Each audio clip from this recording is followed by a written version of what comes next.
No, you're not. You ain't Yeah, he recording is. shit. Yeah, he is. He pressed the button, I think. Is he recording? He We're writes. Yeah, Is we're this live. on? It is on. We're Is this live. thing on? Is this thing on? No, we're dead. We are undead. Our intros are real bad lately. They're just getting worse by the week.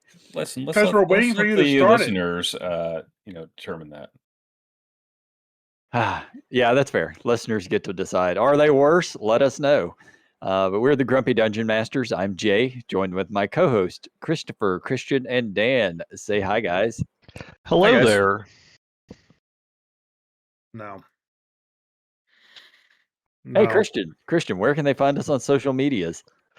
You can find the Grumpy Dungeon Masters podcast on Spotify, on Apple Podcast, or wherever else you get your podcast.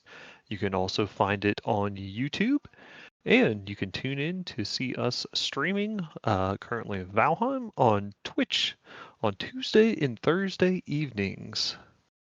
And eventually, some guy named Christopher is gonna run D&D on Saturday. Nice. I Perfect. like Yep. Yeah, that's about what I'd expect now. Yeah, Yeah. just tone it down. Really don't let anybody expect anything. it. You guys want to play a game on Saturday on the stream? Oh, if only. Oh wait, no, I don't because it's streaming online. Oh. More so, All it's right. online. It's online. You know me. I struggle even to make Christians games on Friday. Yeah, you're pretty bad at it.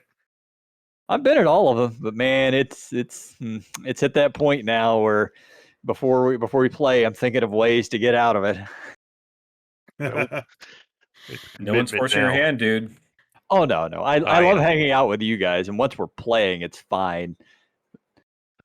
Yeah, just got to get over that hump. Yeah. All right. So we've been doing a lot of guests, so we got a lot to talk about today. So I'm going to start off with. Can we just finish? Can we finish the topic about high level gaming? We will get to there. I got other stuff. No, first. he's got to totally talk about whatever happened in whichever Kennedy Guild this week. Yep. So D&D Encounters is next Wednesday. It starts officially for my local gaming store on June 10th. We're allowed to sell the books early. You're selling books? Yeah, the actual new Ravenloft books. We're actually allowed to, as a store, sell those early because we're running those encounters, which is great. Spent all day today at the LGS printing out character sheets because WotC forgot to include enough for as many adventures as they put in, which is kind of funny.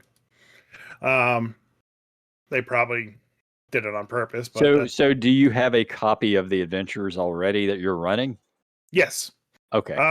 And all the DMs have them. They're already reading through them all. So they're all set and prepared. I haven't read them yet because I'm not going to do that until like the day of, as is tradition. Of course. Procrastinate always. Yep. Always procrastinate, always win. The early bird may get the worm, but the late worm stays alive. So I don't think that's how that saying goes. Yeah, it is. So I'm looking forward to that. And because of what we were doing, with Adventures League, the last campaign we got to run was Temple of Elemental Evil. And we've talked about it a little bit here and there about how our groups have kind of come in and, some got, TPK'd by Lareth the Beautiful. Some, went through and joined Lareth the Beautiful, him just being an NPC in one of the dungeons in the intro section of Temple of Elemental Evil. But this last week, we got to have this giant epic battle at both of our tables where Lareth and whatever armies that he had gathered throughout his travels to the temple, our party got a chance to actually, fight back and actually try to defeat him and win. At my table, they did a great job by actually infiltrating the temple to the first floor of the temple, finding where he was kind of like doing rituals and stuff to open his way deeper, and they snuck into the temple. Some new players were there and did some amazing uses with their cleric spells to make sure they got in successfully. Casting Pass Without Trace, using the silence spell, just a lot of really great, teamwork and planning all around. And eventually my guys actually were able to actually defeat Lareth. They didn't join him? No, they actually went through and betrayed him and went to murder him. Yeah. And I was proud of them. They did a good job for all the chaoticness that is that table and the players that I have at Adventures League. They did a great job and actually like killing Lareth and taking out his forces and the forces that he had little by little, and just really just focusing down on how to defeat him. And I was happy. I think it ended well. The other table, their group got TPK'd by Lareth beyond the adventure as well. Like they tried to fight him a second time and lost again. So great job, guys. They had to have the townsfolk of Nolb basically take arms up against him and like rescue the players and try to then turn around and defeat him. And I believe they were successful. But I find it kind of funny that we decided to do Temple of Elemental Evil, and neither of the groups actually started the Temple of Elemental Evil. We just finished the intro in the 3 months or 2 months that we had to actually, of time frame that we had before. Waples, that is honestly the story of probably 90% of the people that have ever played, quote unquote, the Temple of Elemental Evil. You think? Yeah. Yeah. Mm-hmm. I really do think that, because I've known a number of different people that have started it. Some people make it to like the outer wall of the temple, or they get to the intro of the temple. But by the time you get to the temple, like it could be weeks, if not months, even if you're playing multiple times a week, because it's a long intro. It's not just something you just kind of stumble upon and let's do dungeon delving, boys. It's the whole thing is the Village of Hamlet plus the Moat House is an adventure unto itself.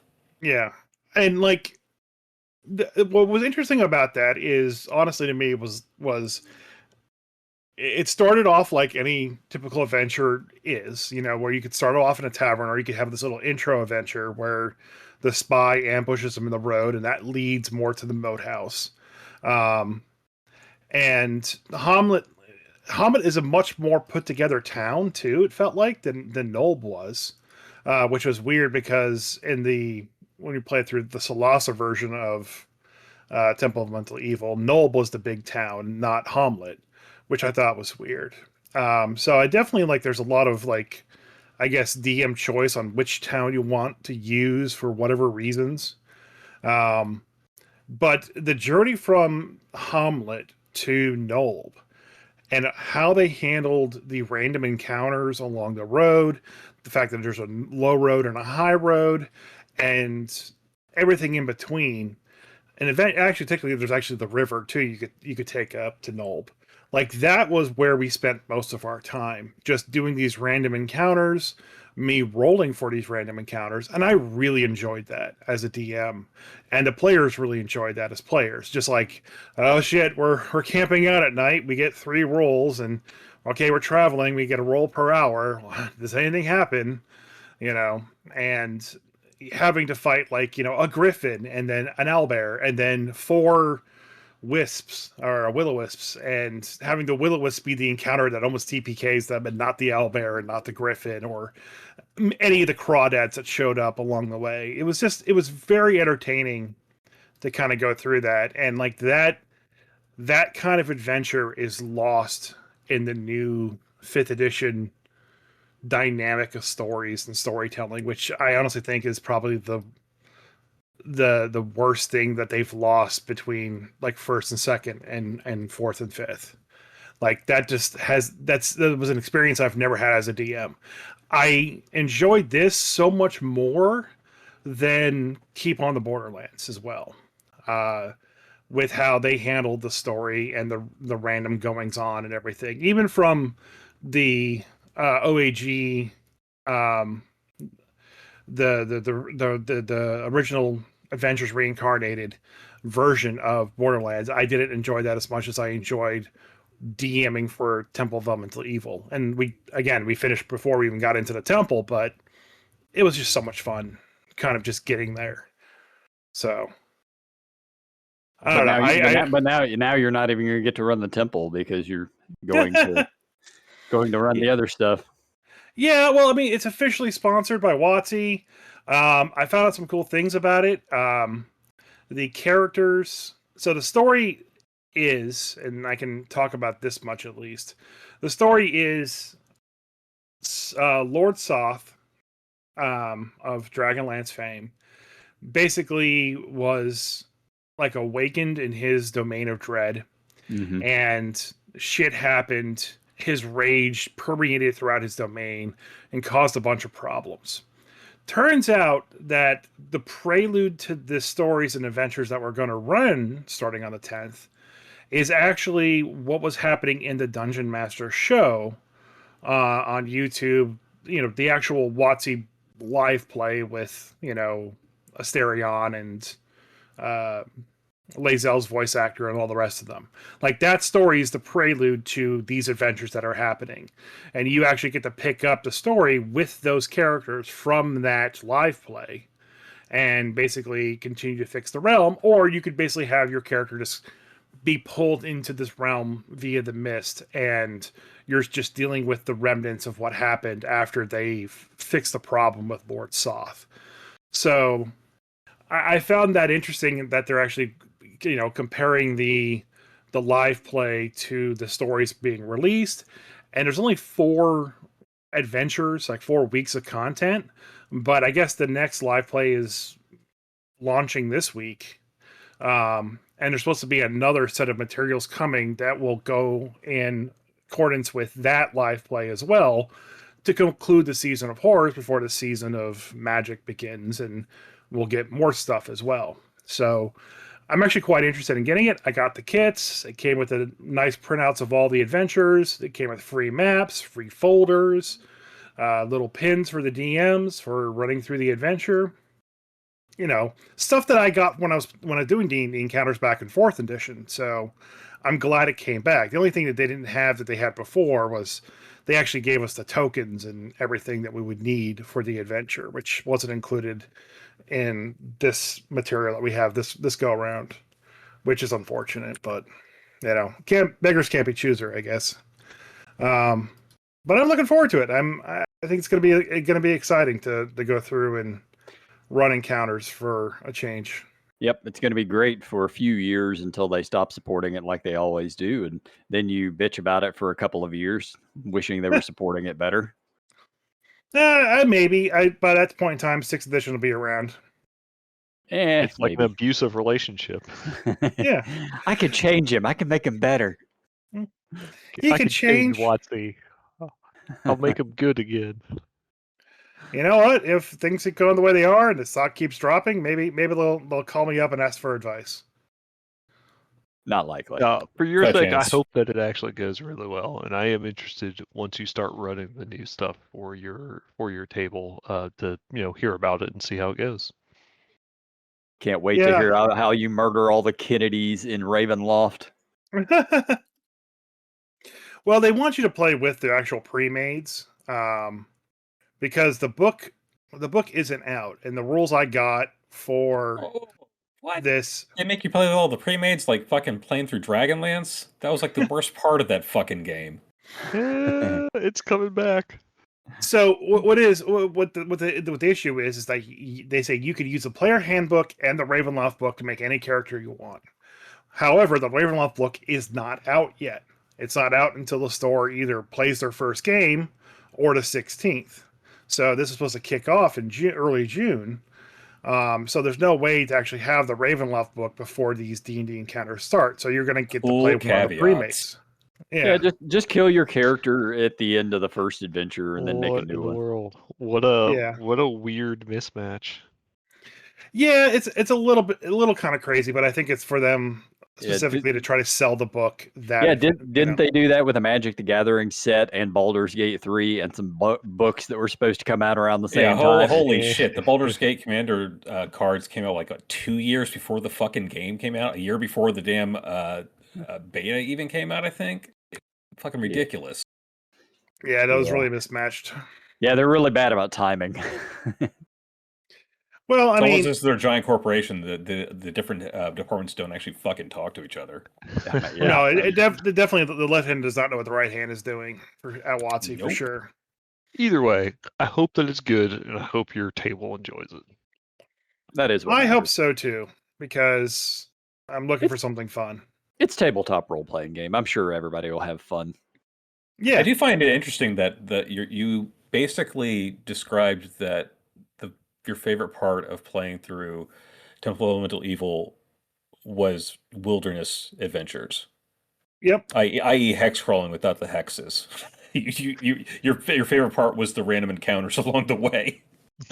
Well, I mean, it really was hex crawling, even though you knew what the map was. There was still discovery there. You know, like I would say, hey, it takes you 2 hours to get through each hex. You know, what do you, or sorry, 4 hours to get through each hex. So like, what do you do?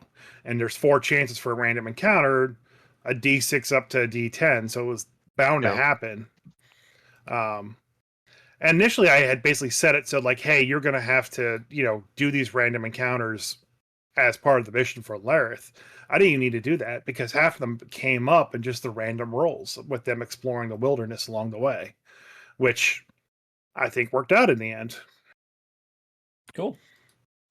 I just hope that the fact that they are kind of having you use pre-mades doesn't run into a Dragonlance module scenario where you get the sentence, no matter what the players do, this happens. Stir Brightblade will die in Chapter 7.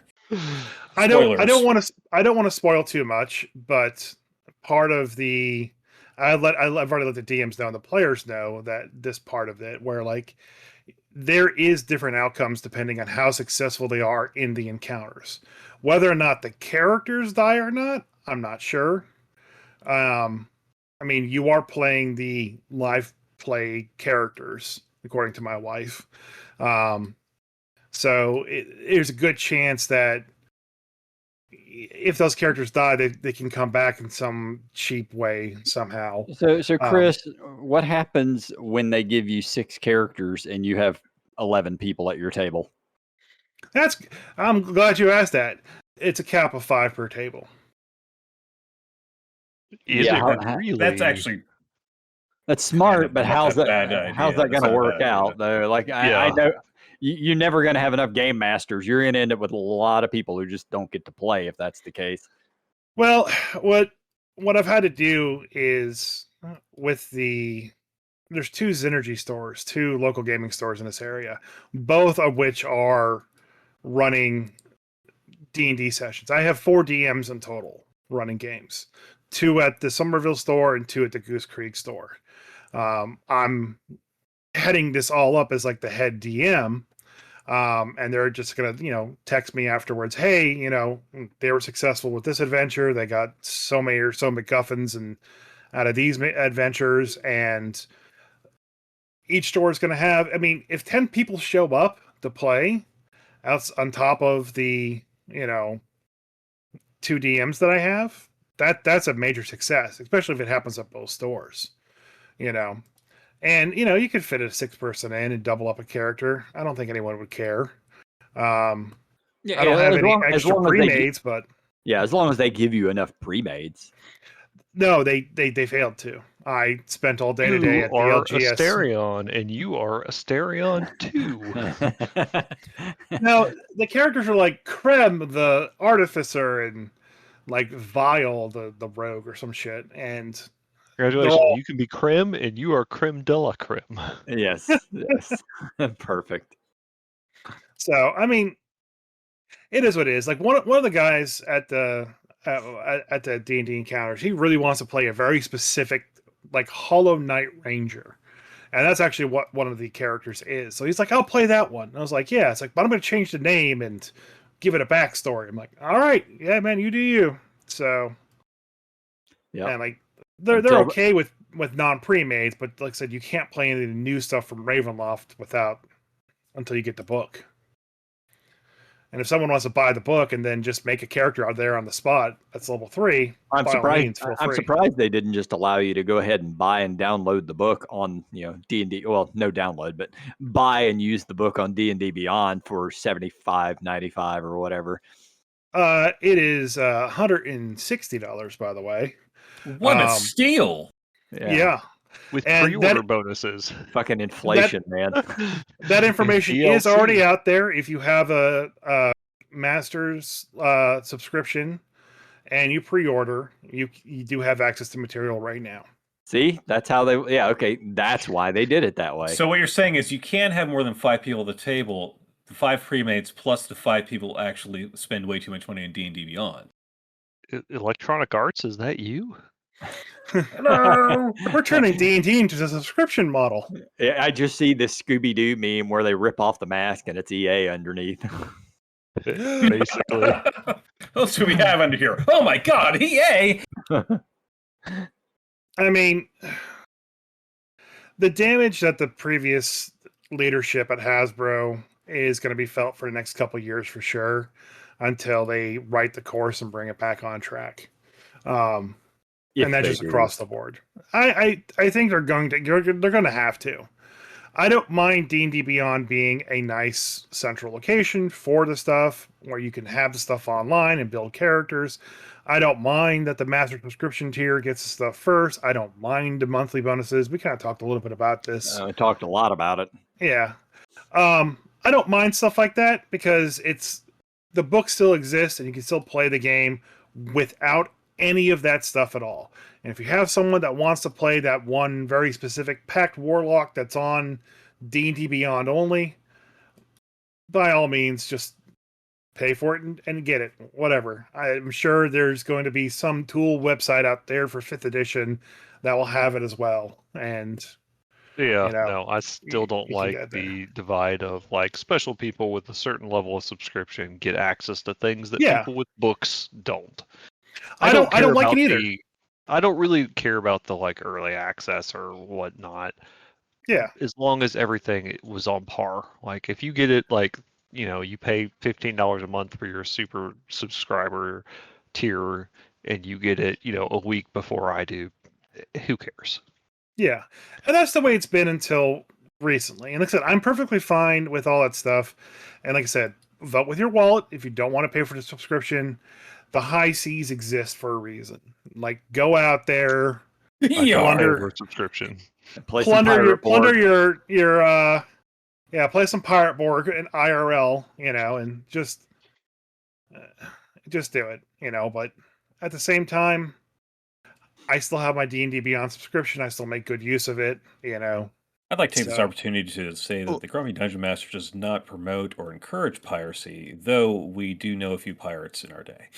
Yeah, look, I'm not opposed to D&D Beyond. I don't mind them having a subscription platform as their source of digital content. I just wish that it wasn't the only source of digital content. Well, you can always get it off of Roll20.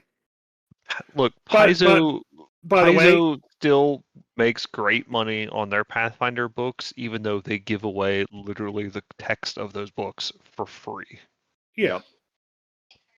I was just talking about the SRD earlier today. Whenever I discovered that Old School Essentials actually has a very similar SRD where they have literally everything up there, so you can just play OSE without actually paying for a book. Just want to try it out? Get on the SRD. I did get a chance to actually try to use some of Roll20's tool sets for building a character and stuff like that. Oh my god, is it just horrible to use. I don't know what they're doing, what interface they decided to go with. It is just rubbish. And so Roll20 has a couple different things. Are you using it like within Roll20? Or are you using what's that site they bought that had a bunch of the like rules compendiums and character builders and stuff? Yeah, it must have been that, because that's what I was like using to kind of build a character. And it was clunky. It was weird. I couldn't filter out stuff that I didn't want to have. Like third-party content was all filled in because the guy had a lot of stuff. and like it just was just cumbersome and That's just literally the clunky. description of whenever the few times I've used D&D Beyond, I had the problem with. Like, I also could not filter out third-party content and couldn't also just customize the character with whatever I wanted to do either. Well, It was Dan, you have to pay them $39.95 a month for that. No, they can go fuck themselves. no, I you, think you don't you don't need to do it's that. familiarity. Like you're really used to D&D Beyond, so you know it It like the it back of your it may hand. be, yeah, but it may be. But I've been living in the tech world since the 90s. I pick up things very easily. My job has been, analyzing applications and then walking people and training people on how to use that for decades now. And I could walk someone through D&D Beyond faster, you know, having only touched it for that one day than I could roll 20. It was just, I was lost in the sea of stuff, and it was taking so long to load. It wasn't a pleasant experience, and I don't know, but yeah, I like picked up D&D Beyond, or not D&D Beyond, but Roll20 fairly easily and fairly quickly. But I don't know. D&D Beyond was just clunky as shit to me the last time I used it. And by the same token, yeah, if we're talking about VTTs, I tried to run Shadowdark in Foundry, and maybe it's because there's just just barely enough modules that are actually for Shadowdark. But like every time that Foundry updates, everything fucking breaks, and you got to mhm, go through, and it's like, oh, wait a minute, my characters can't click on their spells now. Like, why am I even using this VTT if it doesn't do the basic ass thing that I needed to do? yeah. So dropping Foundry, swapping over to Albert Rodeo. Yeah, Foundry is one of those things where, like, once you get all the mods and everything running, it seems to work great. Just don't update your fucking Don't version ever update until, Foundry. yeah, until you're done with that campaign. Um, but on top of that, too, like, I found Foundry to be very, like, don't try to do anything fancy. Just make it a VTT, and that's it.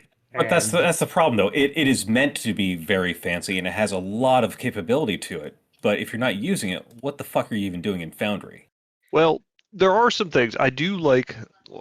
I've been annoyed with Foundry plenty of times, but I do like that it is a thing that you can actually own, right? yeah, Like I bought Foundry, I own it, I can host it myself, and they can never take it away from me.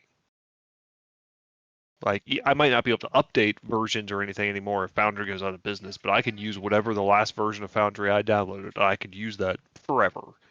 yeah. That I like. I like that it's customizable and moddable and that sort of stuff. But it is a lot more than you often need. Yeah, and that's what I eventually had to do. Is like I had to figure out exactly what I didn't need it for, and like all the integration stuff with D&D Beyond, all the timer stuff, all these fancy things, the importing of libraries, importing of maps. Like I didn't need any of that. But when it came to importing a map, putting a grid on it, giving it light and structure and walls, perfectly fine. So Right, because just because you're using D&D Beyond because you're only running 5e and you use D&D Beyond for all the character stuff, so you really are just using Foundry for map and light. yeah. I know there's plenty of other things out there that could do it, but like I said, I don't have to pay a subscription. I own it right there. I still get all the updates. If I wanted to do some third party content, that stuff is available. It's easy to kind of cut it out. So, That's all I ever used Roll20 when the short amount of time was. I just needed a map and some minis to move around so people could see where they were. Like, yeah. and a dice roller. Yeah, that was literally it. Yeah. And like I used, like I said, Roll20 here recently for 5e. I've used it for Star Wars 5e, and that was okay. It's just, I don't know. It was just clunky. Anyway, Anyways, moving on to a different topic. yep. So Dan, what did you do this weekend? Oh, let's see here. Most recently, I got to helped my kid try to play a Pokemon tournament in a local store. That was fun, but it's probably not what you're talking about. Definitely not. No, I got to play Return to Dark Tower, which is. Ooh. I will say I had my hesitation and my problems with the fact that part of it is run on an app. By virtue of the fact that I've played a game on an app before, that then the company went out of business and they no longer supported the app, and the app never got updated, and you can't use it. You can't play the game anymore because it's a board game that requires a fucking app on your phone. That said, Return to Dark Tower's app was pretty goddamn amazing. So if you haven't actually looked up Return to Dark Tower, take a look at their website. It's actually pretty phenomenal the way they've designed this thing. So the Dark Tower itself is probably about 18 inches tall. I would say about 8 inches diameter at its base, and it's multi-tiered. And I think there's 4 or 5 tiers, and there's like little black doors with like chains on it on each of the tiers facing 4 cardinal directions. And in this game, you're playing one of 4 rulers of the kingdoms. I think that's six base characters that you can choose from. I ended up playing with a guy that looked like Cassidy or McCree from Overwatch. That was like the relic hunter. It was kind of like an Indiana Jones type character. There's no dice rolling in the game, which I found very interesting. It's basically resource management and cooperation with your fellow players, because you guys aren't going against each other. You guys all lose if one of you loses, so you might as well work together and try to make sure that your neighbors win. So the way we ended up going about doing this is that we ended up getting to choose what quest we wanted to go on, and like the guy that owns the game, he was just there was 5 of us there, so he was like, I'll just basically play host or DM effectively and just hold up the app and show you guys what's what, since none of the rest of us had really played. And he showed us a couple of the quests, and one of the quests was basically a Dryad companion comes to you with a plan to destroy the Dark Tower. She needs you to usher her tree ants to surround the Black Tower and then tear it down. I'm like, oh, we're gonna go hang out with Treebeard and fucking pull down Saruman's tower. Yeah, I'm totally down with that. Let's do that one.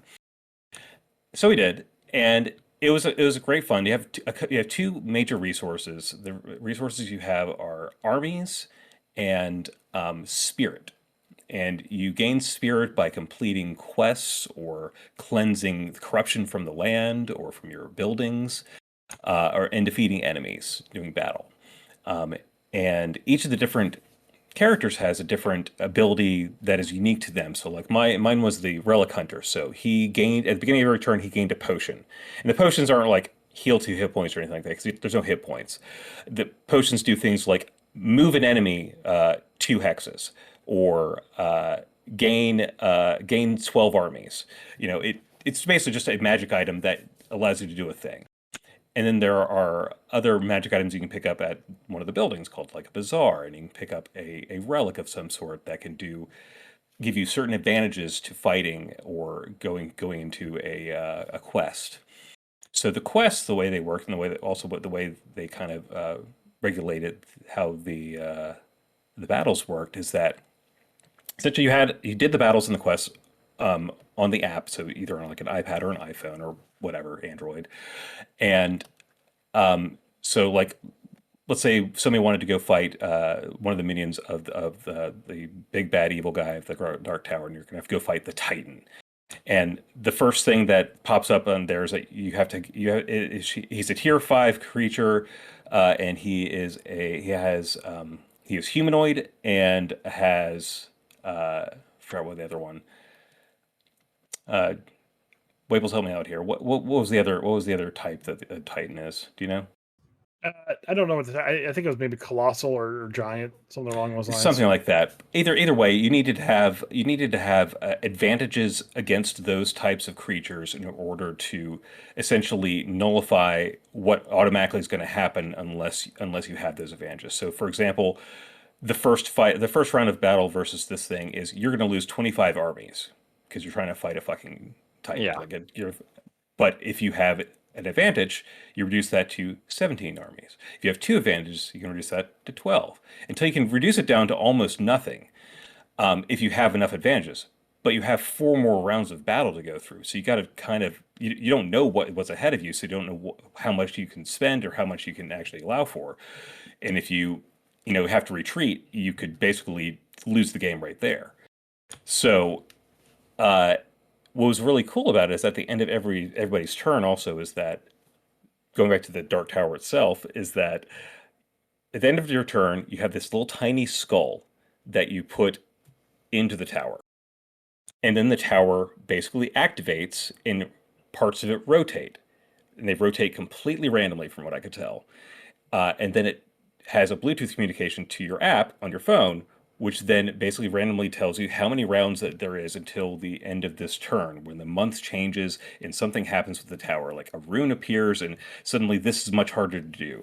Or there's a plague in the south and everybody in the south loses 12 of their armies.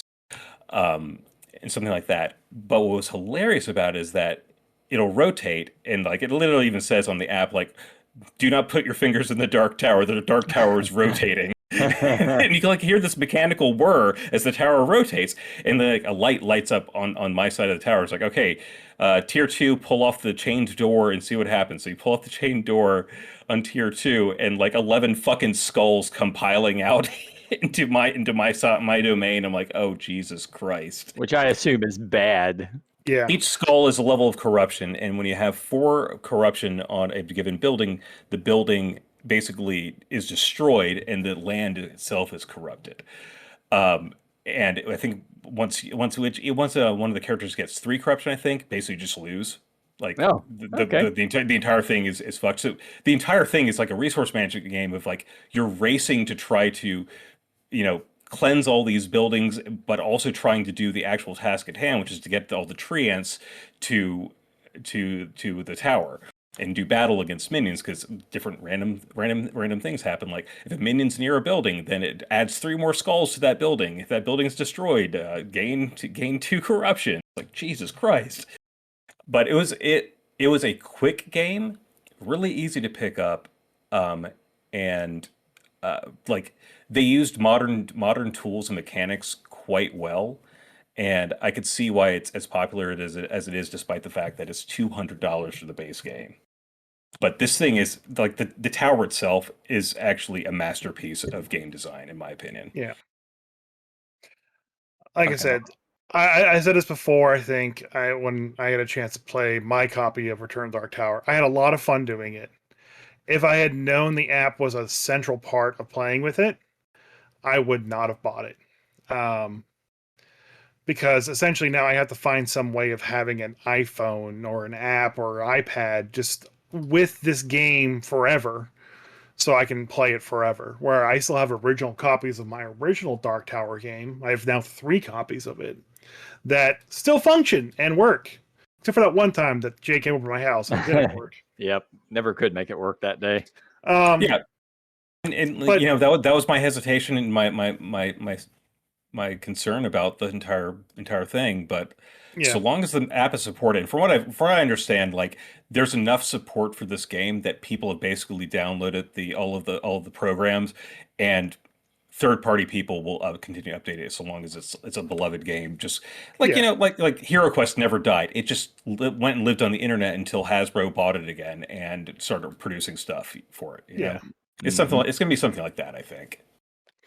Yeah, the only thing that was missing from the Return of Dark Tower was the art from the original game. And all I can say is you really got to just Google Dark Tower and check out like the instruction manual to see all the pictures of the original Dark Tower and all the really cool art that they have with it. Because like the wizard to me is like what a wizard is now, and like the Pegasus and the keys. It's an amazing art style to it, which was the reason why the original Dark Tower was taken off the market, because they maybe didn't pay the artist for the licensing for it. Oh. So that being said, the Return of Dark Tower is a lot of fun, and like I'm glad you had a great time with it. It's still not as cool and as epic as the original Dark Tower is, in my opinion, which is you're actually racing against the other players to get around the board, and the tower itself is the app. Okay, in the original game, like, so when it spins, like, you can see what's spinning around, and then it lights up what exactly happens to you, like if you're fighting the brigands and what your army total is, and it tells you all that stuff right in the tower. And I kind of expected that, not unknowingly, that the app was involved. Like, that just would have been the best. But how the Dark Tower works, the pandemic style game that it is, I can't complain. You know, as long as the app still works for me, I'll definitely have fun playing it. I do want to read, though, the original, like, intro story, or like the challenge and object of the game, which is kind of lost in the new game, but I just want to read it through real quick. All right. So the challenge in Dark Tower is to retrieve the ancient magic scepter that has been stolen by a tyrant king. The scepter is the power staff of the empire, and a kingdom has been offered for its return. It now lays hidden in the Dark Tower, guarded by the tyrant's fierce brand of brigands. 3 magic keys will open the tower to you. Find the keys in the 3 foreign kingdoms on the game board, and you can lay siege to the Dark Tower. In search of the keys, leave the citadel in your home kingdom with 10 warriors, 30 bags of gold, and 25 rations of food. On your journey, you will fight battles, be attacked by dragons, lose warriors to plague and starvation, and get hopelessly lost in uncharted territory. But don't despair. Visit the bazaars to buy warriors and other supplies. Stop at the tombs and ruins to discover treasures of gold, dragon swords, magic keys, helpful wizards, and a flying horse, Pegasus. The sanctuaries are open to you, ready to outfit you with warriors, gold, and food. Once you discover the 3 keys, begin your siege of the Dark Tower. Start out by solving the ancient riddle of the keys, then fight the brigands within. If you have a stout heart, quick wit, and undying courage, you will retrieve the scepter and save the kingdom, or save the empire, and win a kingdom. Woohoo! It sounds like it was written in the 80s. Yeah, it does. And I think this is actually one of the... Isn't that one of the quests? That is one of the quests in Return to the Dark Tower. You can kind of play the old quest, essentially, where you have to go through and find the keys, and then that's lets you assault the Dark Tower and fight them or whatnot. And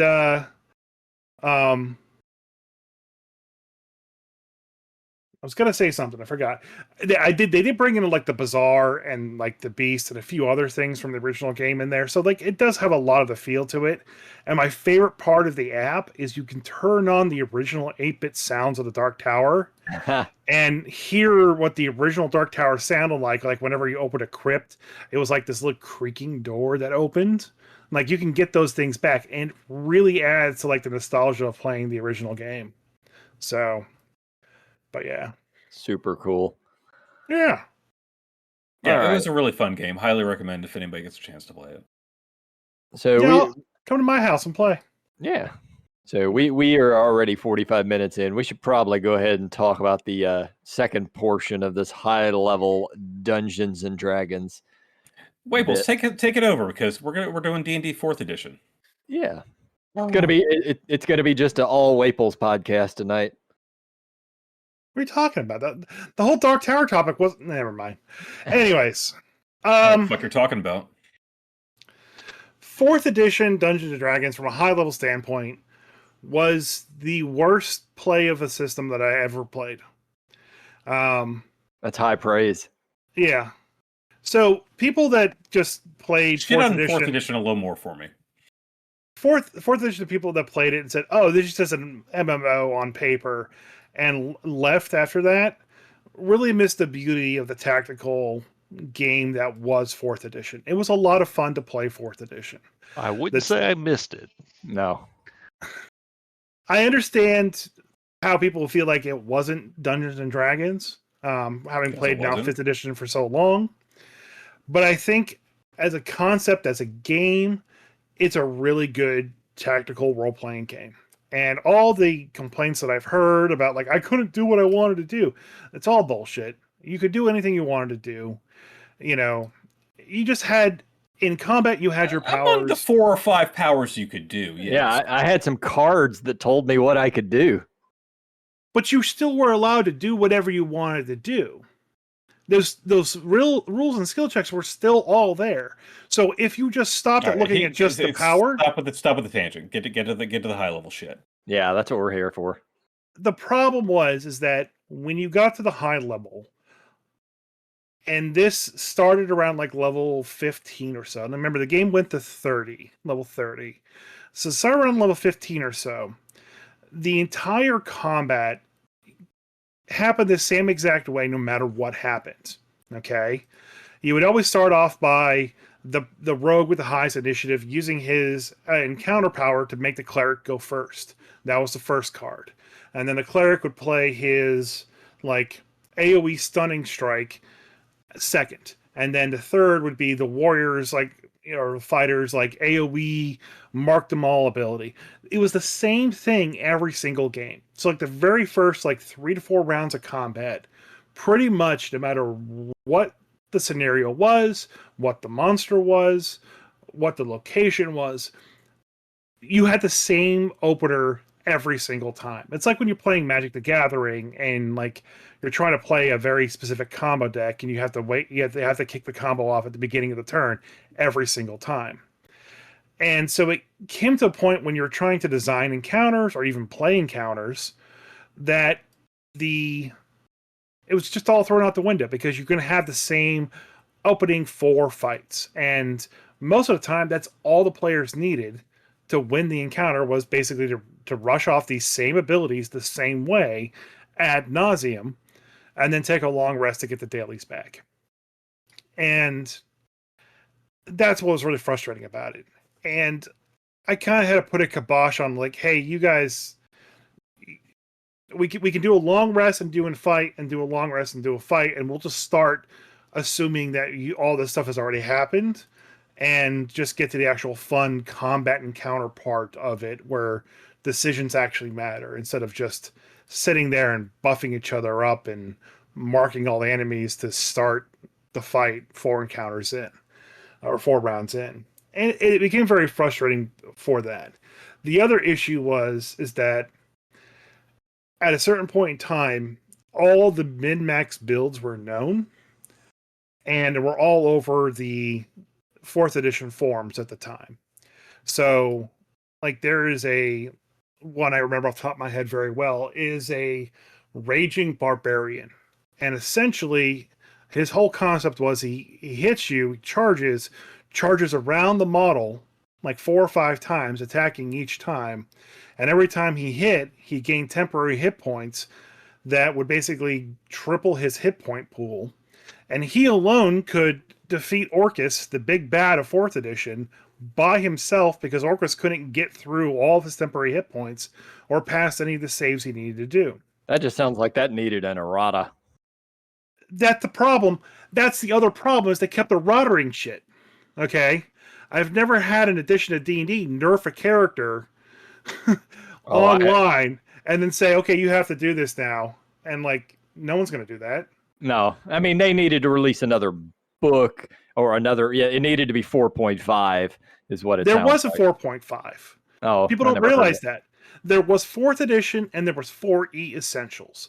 4E Essentials was their attempt to go back to the non-power driven aspects of 4th edition to kind of make it feel more like Dungeons and Dragons, where instead of having all the powers, you had more abilities that were still cards, but when you play 4E Essentials, you can see where 5th edition came from. Because it was like a stepping stone to 5th edition. And honestly, I didn't like playing 4E Essentials. I only liked playing 4E because 4E Essentials kind of complicated it and they just didn't mesh well with the other characters. And there were so many books and so many components, to build a character took fucking forever. Even a level 5 character, it took hours just to go through all the feats that you needed to have. And the other issue at high level 4th edition is that you had to have magic items equipping your character. So the math of 4th edition required you to have a +3 magic longsword and a +3 armor. And Yeah, I other, do recall that yeah, being a weird ass fucking thing that they had. yeah, Yeah. that was built into the math. And so there was an option in the builders where you could toggle off that feature, and it would just basically inflate your stats by 2, 3, 4, and 5 at the appropriate levels.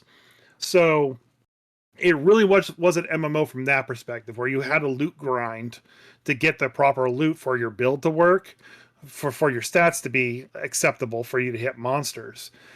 And it did feel Cool. like a video game from that standpoint. I never really played 4th edition past level 10 or 12, because that's when all the problems started to really, compound beyond that. But playing 4th edition, the early levels to about level 10 or so was a fuck ton of fun, because the mini combat actually mattered.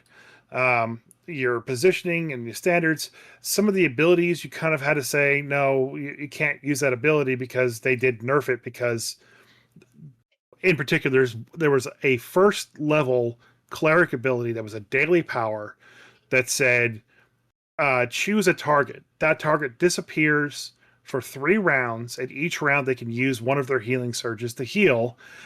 And at the end of the healing round, they're moved back to the same spot or the nearest adjacent spot to them, to that spot.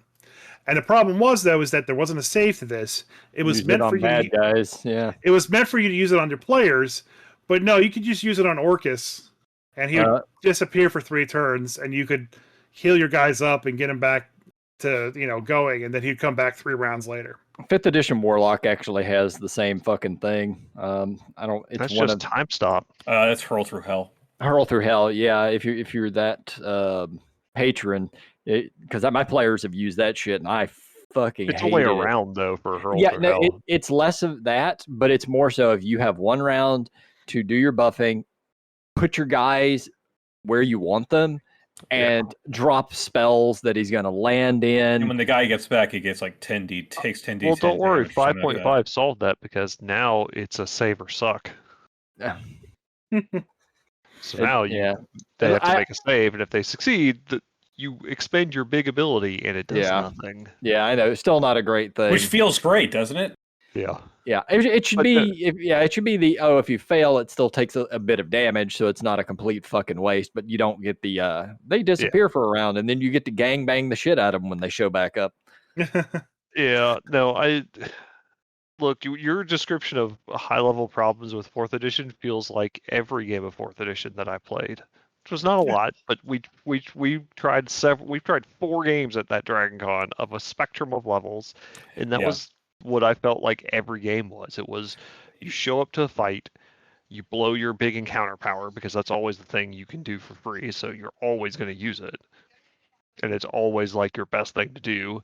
And then you blow your daily powers, and you have one of 2 outcomes. Either you blow your big stuff and you completely wipe out the enemy and the combat's over, or you blow all your stuff and the enemy's still alive, and then it is a boring slog of people just like, I hit you, and no one dies, but people just sort of chink away. That is exactly, you're describing our exact experience, Christian, whenever, because we were fighting like a green dragon or something like that, like an ancient green dragon, we're like level 15 characters, and I vividly recall us all getting real excited. Oh shit, we're gonna fight this dragon, everyone blows all their cool powers, and we spent the last 3 hours after that, very epic feeling first round of plinking away at the dragon. I don't even think we killed it. I think the 4 hours were up, and like it couldn't die from what shit damage we were doing to it, and it couldn't kill us because we just kept having unlimited powers.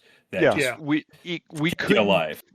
I literally could not fail my saves for any of its abilities, and it could not deal a significant amount of damage to me. And so we're just sitting there like, okay.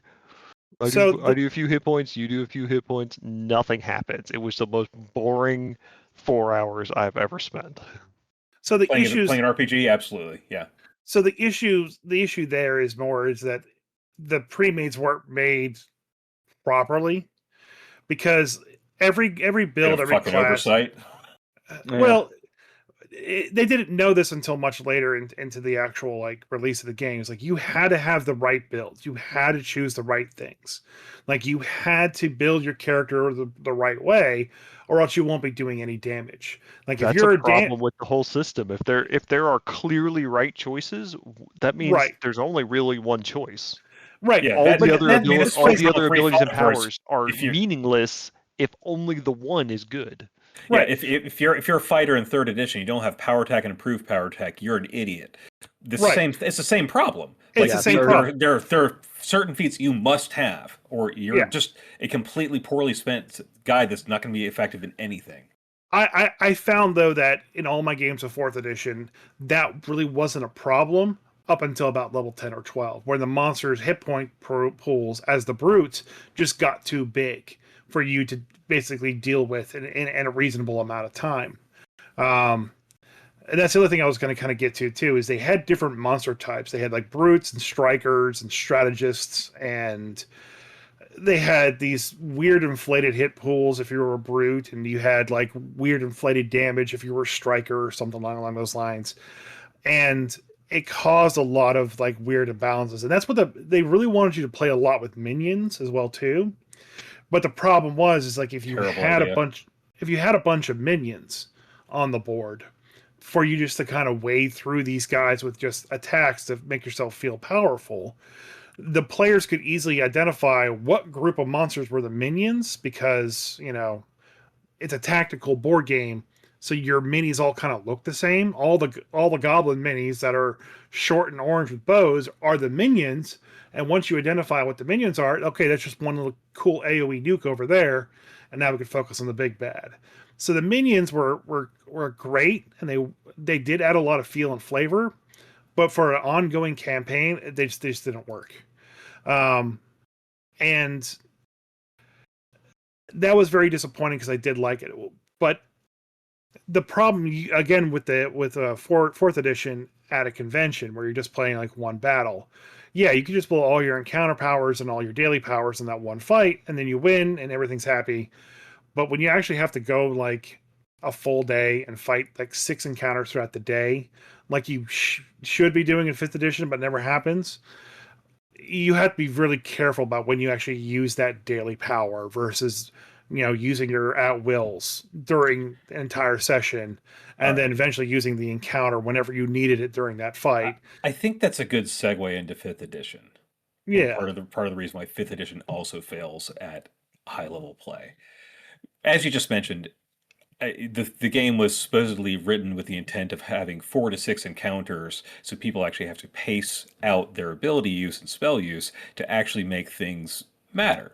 But that's not how 5th edition, in my experience, and 10 years of gaming in 5th edition at cons, running 2 different complete campaigns, and playing in other people's games. That's not how it's ever gone. At max, you get maybe 3 encounters a day, maybe, and that's if you're like dungeon crawling.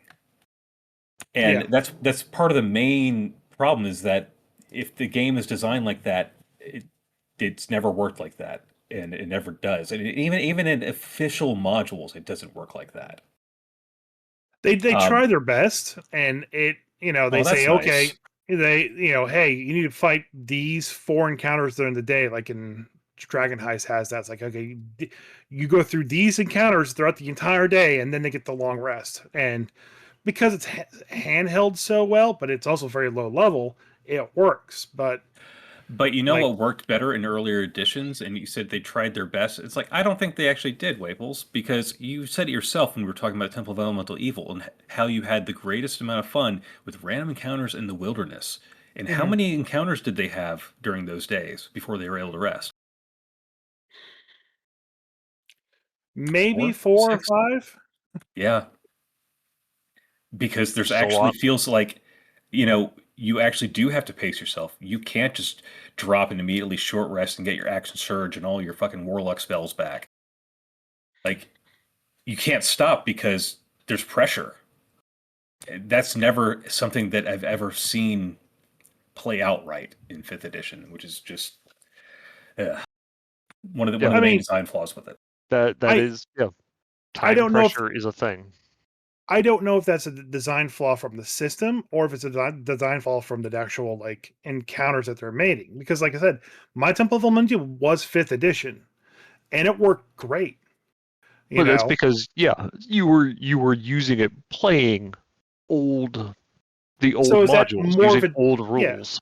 So is that more of an issue with the old, the newer modules or the newer rules? Both. I think the new modules don't do that, and I think that's the point. But even with that, I think high-level D&D still breaks down. Yeah, let's take a look at how they handled it in 5th edition itself, or did they? Because I'm looking on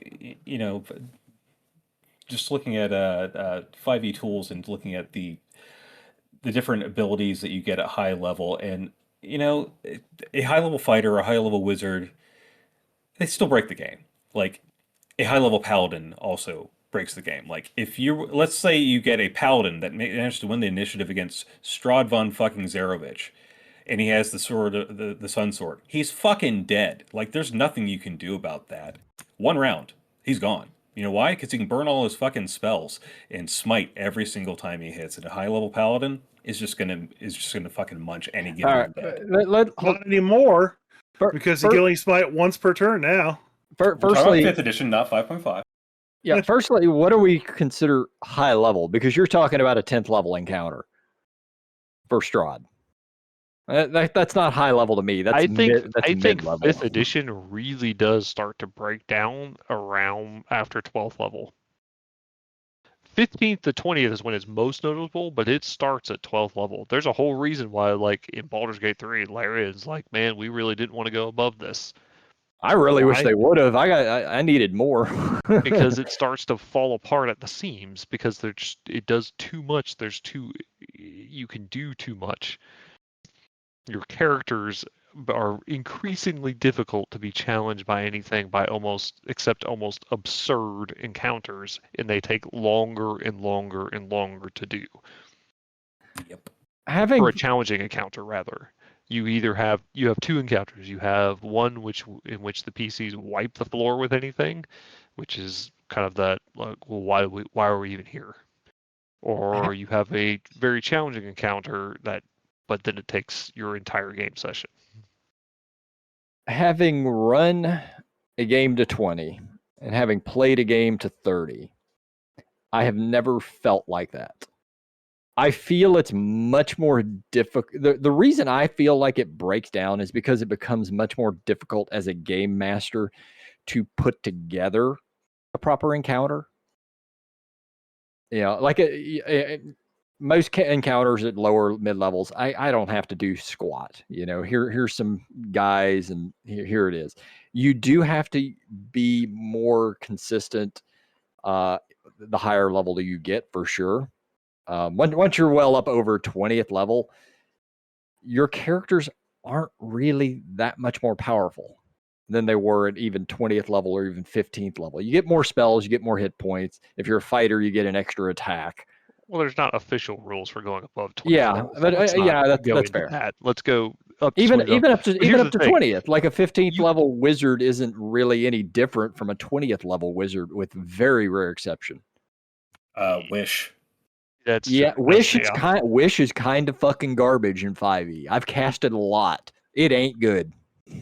The fact that you can mimic any 8th level spell or below with no problem whatsoever, cleric or otherwise, is once fucking great. Once a day. Which is amazing. It's you have whatever spell you need any given time. There was I will point out, I only ever cast it to do one spell, and that was I think Fireball level 9. Yeah, no, it was I always mimicked a fucking cleric spell to heal everybody. That was it. Which is or you don't have Druid, but you got to get across the continent, Windwall. I mean, think about when you have multiple characters that can cast Wish. What if you have 4 people in your party that can cast Wish? If you have 4 people in your party who can cast Wish, your party is dead because they're all fucking wizards. So they in fact are not. They are in fact warlocks. They are blade singers. They are fucking sorcerers. I don't want to put this out. So I did play one game where I was one of the Candlekeep ones, the final encounter against the Druid Lich. I think you're level 18 there. No, right? you're much lower than that. You're like 15 or something like that. So I had level 8 spells. Maybe the DM let us be a little bit higher. And I remember I made simulacrum of myself because I was playing with this gravity frog man. And so I made the simulacrum, and I just played the simulacrum the entire time. Used up my entire spell column just getting to the end. And at the very end, when I announced to the entire party, it's like, no, this has been a fake the entire time. This is the real frog man back here. And I just wiped the floor with a brand new, fresh character at the end of the dungeon. And like, I felt just absurdly powerful as a wizard. I'm pretty sure you can break the game fairly well with any wizard at 15 to 20 and just have That's true. encounters. And you're right. Xanthoria, especially that adventure is specifically 16th level, but yeah, it's especially if you're only using the official book statted things. Yeah. Now, as a it's DM, challenging, yes. Yeah, you know, we can create encounters that challenge our things by using our own creations or adjusting the statistics and stuff like that. But if you're who's the guy that really does a really great job rewriting 5e stats that you and I both used, Christian? Hi Mark on Reddit, yeah, that guy's fantastic with writing high level stats and like challenging stats for min maxers and shit like that, like things that are just not from the book but are really well statted but still within the rules. I wonder how much of the book release stuff is written with the idea that we want this to be approachable from anyone with intermediate to moderate skill level running the game versus, let's say, our skill level or our audience that could be experts at the game and can make these encounters better. Like, you know, oh, hi, Mark. Like, he's not going to use any encounter from the normal book. Nor do I think that the writers and designers of an official, you know, WotC product are thinking that you will. That you're going to put your own spin on it. This is just the outline in that case. Yeah.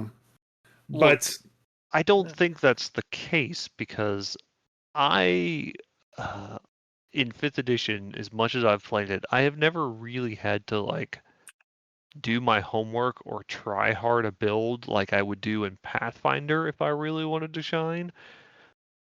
You just don't have to. I still felt very strong in Dan's Icewind Dale campaign, even though I was running a stupid subclass of fighter that was less than optimal. Yeah, I mean, just because you were at baseline a fighter that could just pop because I was off baseline with action surge, you didn't need any other crap that like a battle master might get. And at high level, going, okay, well, I got hasted, so I attack 4 times. I action surge, and I attack another 4 times. Yes, the fighters are where the game breaks. You guys, fighters and paladins in 5e are where the game breaks. I don't feel like wizards are even remotely, but fighters and paladins are definitely a fucking problem at high level. I mean, that's half the reason why they nerfed them. Are super high single target damage, and D&D, even with legendary actions and stuff, still has a problem with all their official stuff. They think, you know, they still have the whole like the BBEG, that big bad that you're going to fight. Well, that big bad never can survive a round or 2 of combat with a paladin or a fighter.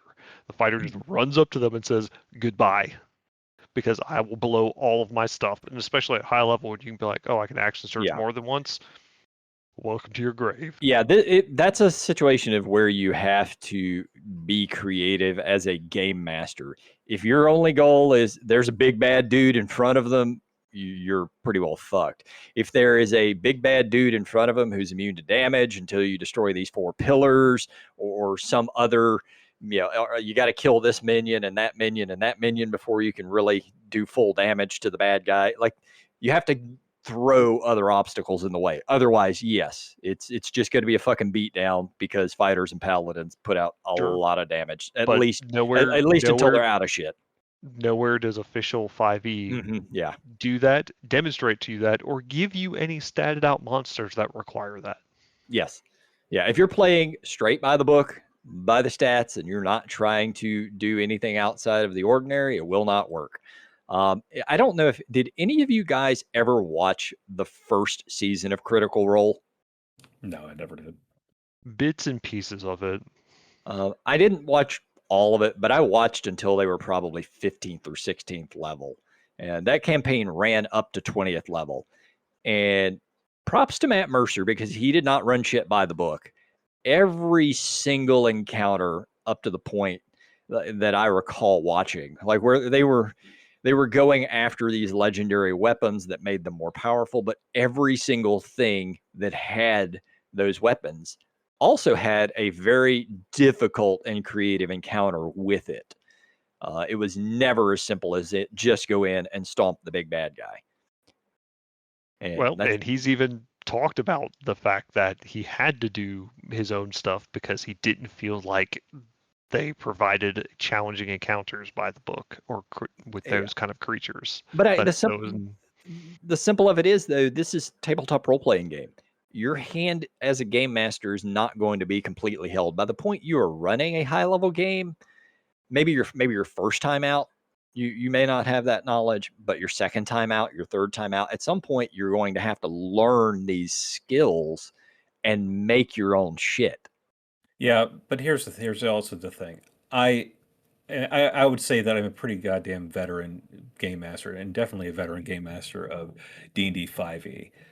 I ran Throne of Bloodstone, and you guys have heard me bitch about this. And I tried using 5e rules right as they were popping off into they're going into 5.5, 5e 2024, whatever we're calling it. So like when the players hit level 19, they got boons, which is really the only thing they really offer in 5e 2024 for higher level characters. Mm-hmm. And already ridiculously powerful characters with some really good magic items. These are just characters that survived level 1 through 16 from Candlekeep. Those characters suddenly were even more powerful and not missing. And, it was just more of the same. And I found myself for a 3-hour session on Monday spending 6 hours trying to write fucking encounters to provide a challenge for these characters who just munched through everything. And the joke that Christian made earlier about what about multiple player characters with wish spell, that's from my game. I had a bard, a warlock, and a wizard with a fucking wish spell. And you know what? They never fucking really had to have much of a problem with anything because the fighter and the paladin in front of them would munch anything up, and the bladesinger was unhittable. So, yeah. Like it doesn't matter what I threw at them. Like I could pull out the highest CR monsters straight out of the monster manual, or even use the oh high mark stuff, and they would be chewed through within 3 rounds. But I'll tell you what really pissed me off about it was those 3 rounds would take 3 hours. Because because everybody has so many stupid fucking abilities, how many X number of attacks, and all you're doing is as the monsters is trying to maneuver so you're not just going to get immediately annihilated by whatever the fuck they're throwing at you. Yeah. Like, I'm sorry, like if running high level D&D in 5th edition or 5e 2024 is a nightmare. I do not want to do it. I don't want to play it. It doesn't feel like D&D. It feels like superheroes that are clad in Lord of the Rings garb. Yeah, I love playing high-level D&D. I don't care which edition. 5th edition was perfectly fine. If I ever have to run any of those as a high level, at a high level, I would probably want to run like 1st or 2nd. But of the newer ones, 5th edition is much more straightforward, much simpler, a lot less bullshit you have to contend with. It is still more complicated because you're running high level encounters. You're not going to run it straight from the book. You do have to craft it. I mean, there's a reason why they've never published any high level encounters other than like 11 to 16 sparingly, Yeah. I mean, at that and as well, it's so rare where players play a campaign up to high level. They learned that in 1st edition. So, it makes no sense for them to start printing campaigns. Which is why I also found it funny when I discovered that Frank Menzer basically designed Beckme as if you're going from 1st to fucking 50th level or whatever the hell we are by Immortal. I'm like, what game group did this other than like that one guy who's still playing with the same original group? Like, who did this? I mean, I have who was this for? I have multiple characters from that era that are well into their 30s. Yeah, I think there was a different kind of thing. What you found then, because it was more of a like an open table thing, kind of like what Christopher does with Adventurers League, except people would show up to a thing and the campaign would keep going. Players and characters may phase in and out of it, but the campaign would go as long as that DM was showing up to run games. Mm-hmm. Yeah, a lot of those characters I have were in the same campaign. Sometimes I'd be playing 2 characters, but when you're 15 and you can literally just devote all of your fucking time to tabletop gaming. So what's the solution? I mean, there is no solution. High level tabletop gaming is always difficult. Doesn't matter which edition you're running. Okay, let me rephrase that. What's everybody's favorite version, even if you don't actually particularly like any of them, as for of high level D&D? What is the favorite version that you guys have ever played or experienced or run? Let's start with you, Dan. What's your favorite at high level? I think honestly the most balanced and I wouldn't say the most balanced, the most fun and the easiest to balance as a DM was Pathfinder Mythic Adventures.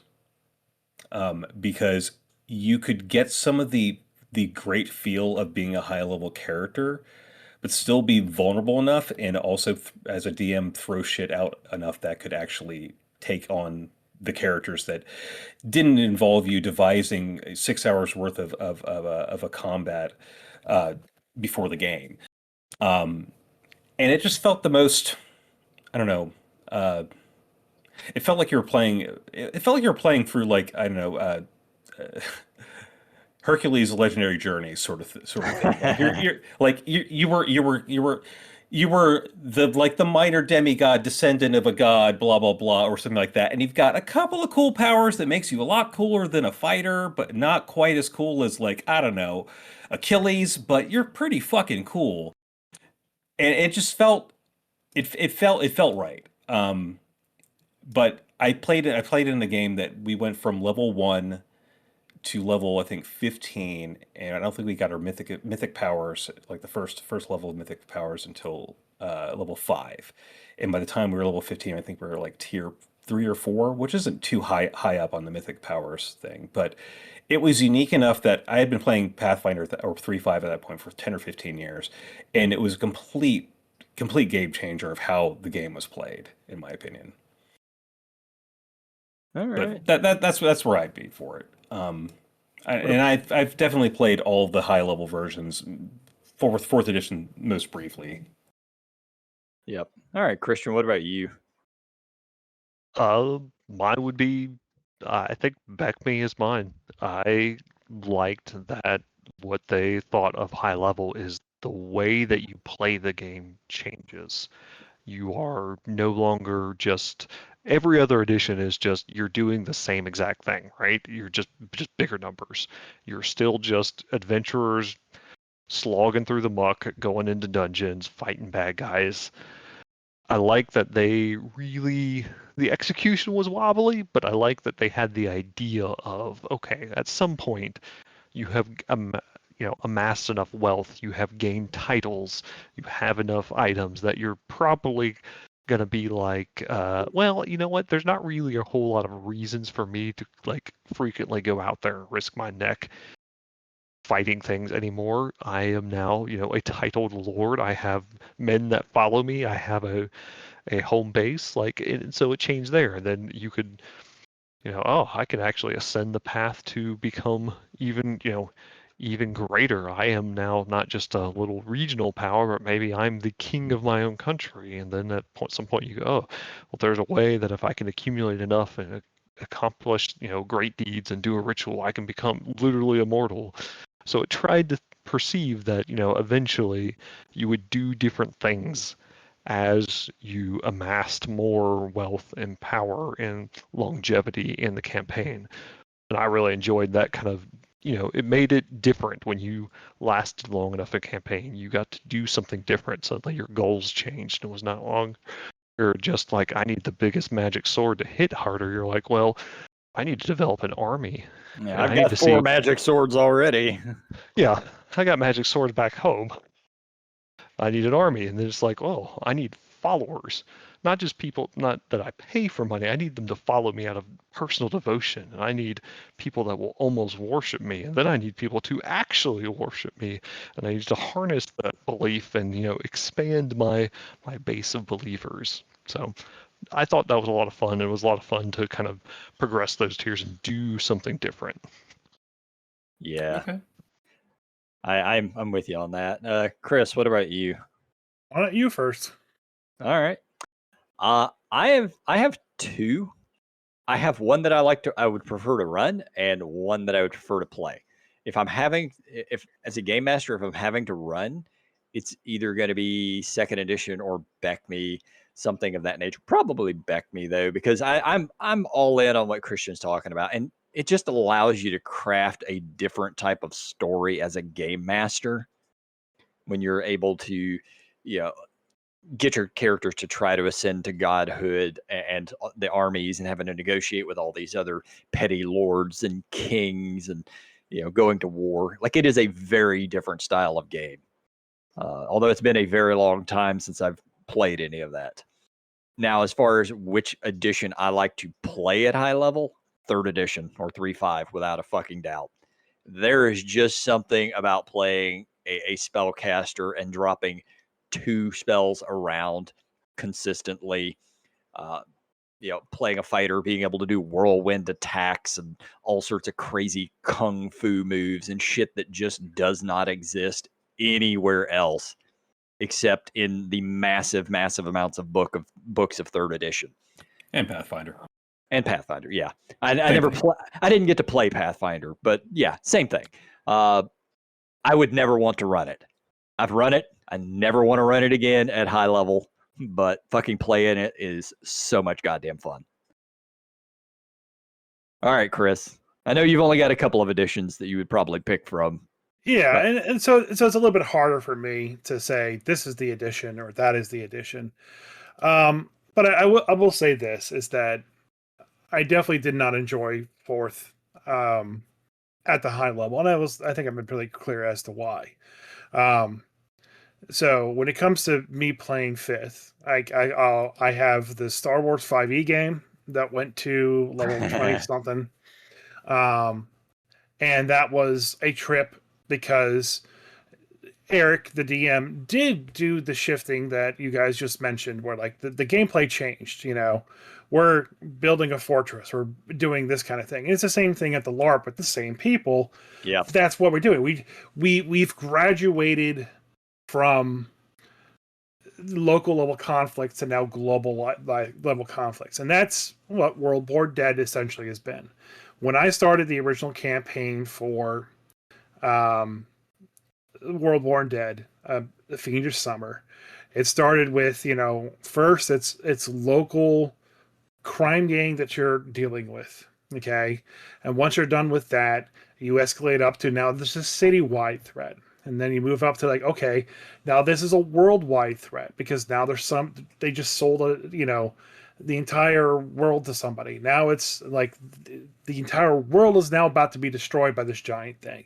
And when this thing, if it succeeds, destroys the entire world with its, mass and evil, then it's going to destroy the rest of the universe as well too. So there's an escalating Dragon Ball Z. I am now stronger after training to this level, to that level, to that level. Eventually you reach to a point where like you can't really have anything that challenges you, so you just cycle back down to the beginning and you start handling smaller threats. Even Goku became a farmer once he defeated Kid Buu. Like, once the universe was saved, he went back to farming. I mean, I literally did that to my characters. I ran my players. I ran them up to level 20 in an adventure. When that one wrapped up, they just got to end up playing the same characters again at level 1 in the future. Yeah. So like when it comes to, how I've been playing 5th edition at an high level, it's I tried the dungeon crawl, it took too long. Lesson learned. So now I'm going to have like sparing encounters are going to be much harder. So essentially my party's going to have a long rest and have one big ass fucking fight and see how far they get in that fight before moving on. And I don't think that's the best way to handling it either, but the escalation of threats is the best that I can give to them. And I'm not using, the base story stats or anything like that. The story that I have them playing through is, hopefully something that matters and something that they're, invested in, because that's ultimately what's going to keep driving them forward as players for wanting to play the story. So to me, I don't like the idea of building an army and retiring like that, but they're meeting people that are still much stronger than them that they can still aspire to, even though they're level 12 and they're already fucking immensely stronger than they are. They're still like Manchun and Elminster and just more powerful. I was trying to think of whoever the wizard chick of Lariel Silverhand. There's still Lariel Silverhand. There's still Mert. There's still characters out there who they're dealing with threats too, while you're dealing with your threats, and their threats are still harder. So there's still something that they can ascend up to, even though they're already fighting things that are like level 12 stuff. So as long as they can, I think as the players can still see that there are bigger threats and another level of power for them to kind of get to, I think they'll be fine. The problem is, though, I've never actually reached that level in any story, so I don't know, like, once they hit 20, if they're going to have any fun. I haven't Coming next week is going to be Christopher Wapel's World Born Dead on Saturday night, because he's just been jonesing to run it.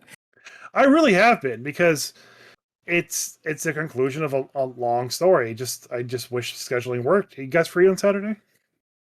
Nope. Pretty much not. Yeah. I hear that Matt Mercer's top 10 is free on Saturday, however. Yeah, I wonder what he would say about high-level games anyway. Yeah. So, I definitely have a topic for that next week, but number 2 is